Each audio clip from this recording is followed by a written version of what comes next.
Traversing altitudes over 5,000 meters, with over 80% of its route consisting of tunnels and bridges, the Sichuan-Tibet Railway is set to exceed a budget of $50 billion.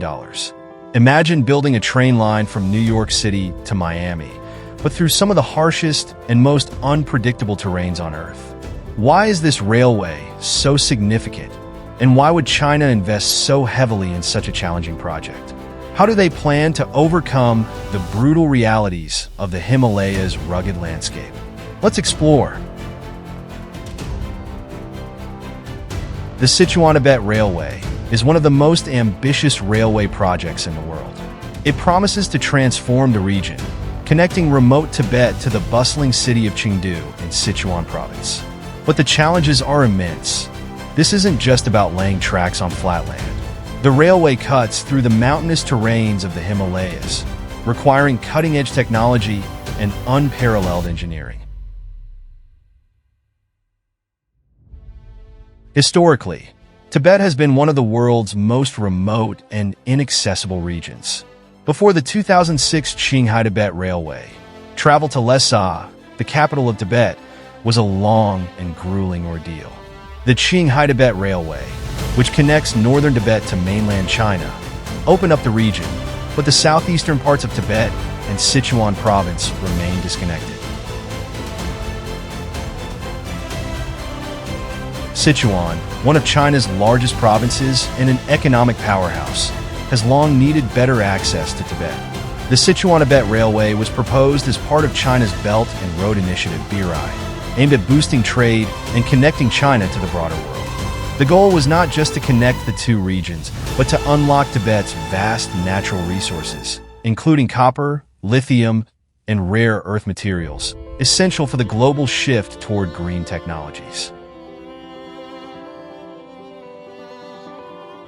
The railway begins in Chengdu, heading westward to Yuan, a relatively easy stretch that was completed in 2018. However, the real challenge begins beyond Yuan. The railway must navigate the Hongduan Mountains, cross the Yalanzampa River Valley, and ascend the Tibetan Plateau, with the most difficult section still under construction and expected to be completed by 2030. The project involves over 72 tunnels and 121 bridges, many of which span vast river gorges and active fault lines. The engineering challenges are mind-blowing. The tracks climb over 3,000 meters, from Chengdu's 300 meters above sea level to Lhasa's 3,600 meters.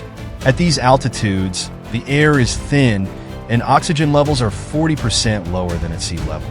To compensate, engineers have designed the trains with oxygen diffusion systems and pressurized cabins, similar to those found in airplanes.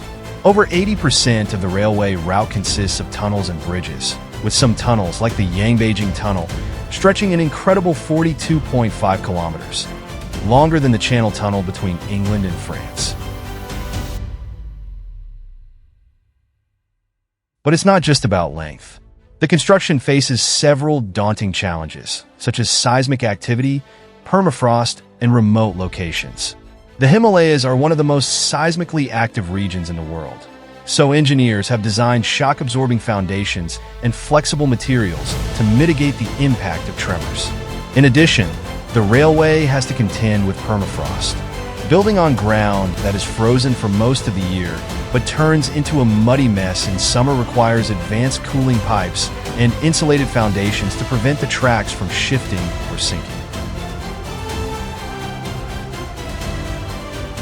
Transporting materials to these remote locations is another major challenge. Many of the construction sites are located above 4,000 meters, and some areas are so isolated that materials and equipment are transported by helicopters. For example, the Milan Tunnel, a remarkable engineering feat, stretches 10 kilometers under a mountain range at 3,100 meters. Tunnel boring machines, TBMs, designed specifically for these conditions, are used to cut through the hard rock and permafrost, maintaining stability despite immense geological pressure. Once completed, the Sichuan-Tibet Railway will drastically reduce travel time between Chengdu and Lhasa, from 48 hours to just 13. This isn't just a convenience, it's an economic game changer.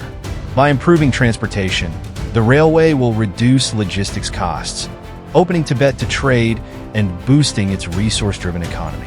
It will also unlock the potential of Tibet's mineral wealth, positioning the region as a key player in global supply chains.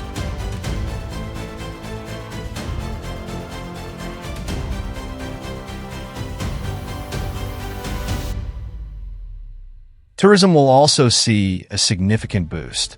Tibet's stunning landscapes, rich culture, and historical landmarks like the Potala Palace will become more accessible, attracting millions of visitors annually. This will not only create jobs, but also provide new opportunities for local residents. However, it also comes with concerns about managing the environmental impact of such a large influx of people. Tibet's ecosystem is fragile, and while the railway's design includes wildlife corridors and noise reduction barriers, critics argue that these measures may not be enough. The human cost of this monumental project is another important factor. Thousands of workers endure extreme conditions, including freezing temperatures, thin air, and isolation. To support them, the construction camps are equipped with medical facilities, oxygen tanks, and specialized diets to help workers acclimate to the high altitudes. When comparing the Sichuan-Tibet Railway to other major rail projects, its uniqueness stands out. The Qinghai-Tibet Railway, completed in 2006, set a new benchmark for high-altitude railways, but the Sichuan-Tibet Railway pushes the boundaries even further. It faces more complex terrains, higher altitudes, and more seismic activity. The Swiss Gotthard Base Tunnel, the world's longest railway tunnel at 57 kilometers, also faced challenges. But the Sichuan-Tibet Railway requires cutting-edge technologies like autonomous construction vehicles and AI-driven monitoring systems to overcome its geological hurdles. The technology behind the railway is truly groundbreaking. Autonomous construction vehicles, advanced surveying drones, and real-time monitoring systems ensure safety and efficiency. The trains themselves are designed for comfort and reliability, equipped with panoramic windows, climate-controlled cabins, and advanced braking systems to handle steep descents. This project is more than just a railway. It's a testament to ambition, innovation, and the delicate balance between progress and preservation. It's a step forward in transforming Tibet, but it also raises questions about the costs, both human and environmental, that come with such an endeavor.